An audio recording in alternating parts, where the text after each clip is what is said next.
आत्मवंदन सभी को।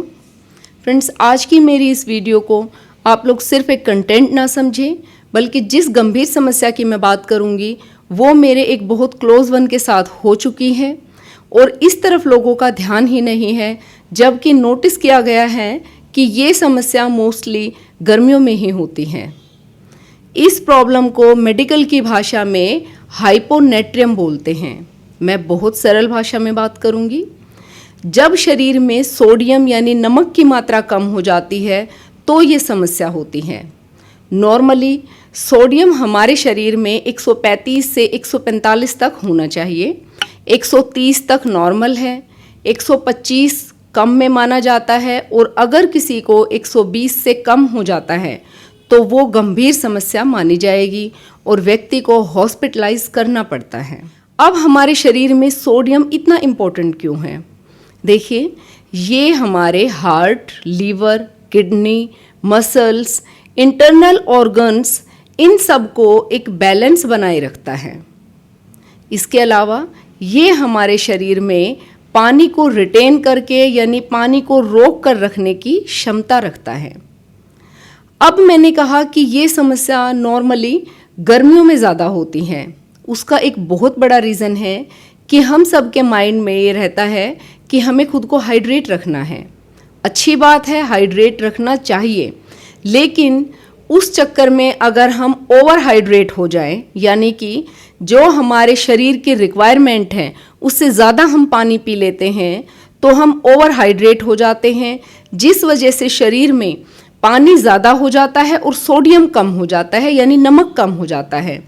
इस वजह से व्यक्ति में ये हाइपोनेट्रियम की प्रॉब्लम आती है। अब देखिए, ये प्रॉब्लम का एक और रीज़न है कि हम सबके माइंड में है कि नमक कम खाना चाहिए, सेंधा नमक खाना चाहिए। देखिए, सेंधा नमक बहुत अच्छा है, मैं खुद रिकमेंड करती हूँ सेंधा नमक, लेकिन बीच बीच में हमें नॉर्मल नमक जैसे कि टाटा नमक भी खाना चाहिए, क्योंकि उसमें सोडियम क्लोराइड होता है। अब इसके सिम्टम क्या हैं?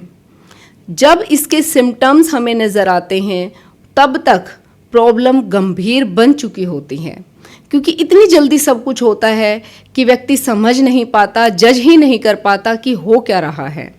फिर भी जो इसके सिम्टम्स हैं, सर में भारीपन होना, चक्कर आना, मितली होना, उल्टियाँ होना, दस्त होना, यूरिन पास हो जाना, और सबसे बड़ी इसमें जो समस्या होती है कि ब्रेन और बॉडी सुन्न हो जाती है, कुछ भी फील नहीं हो पाता और एक कन्फ्यूज़न और फॉरगॉटन वाली सिचुएशन आ जाती है।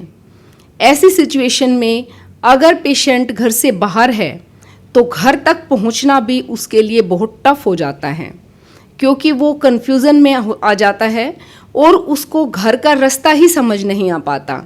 एक डिमेंशिया वाली प्रॉब्लम सिचुएशन आ जाती है। तो अगर आप लोग अपने घर के किसी बुजुर्ग या किसी भी व्यक्ति या आस पड़ोस में ये सिचुएशन नोटिस करते हैं तो सबसे पहले उस व्यक्ति को हॉस्पिटलाइज कराएं, क्योंकि इसमें थोड़ी सी भी देरी बहुत बड़ी समस्या का रूप धारण कर सकती है, व्यक्ति कोमा तक में जा सकता है।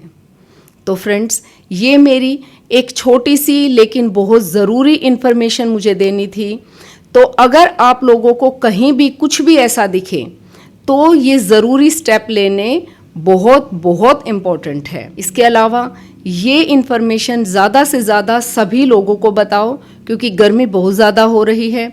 हम सब हाइड्रेशन के चक्कर में ओवर हाइड्रेट हो जाते हैं और ये समस्या काफ़ी देखने को मिल रही है, जबकि लोगों को समझ ही नहीं आता। और जब भी आप ऐसी सिचुएशन देखें, सबसे पहले उस व्यक्ति का सोडियम लेवल चेक कराएं। तो फ्रेंड्स, आज के लिए इतना ही। आत्मवंदन।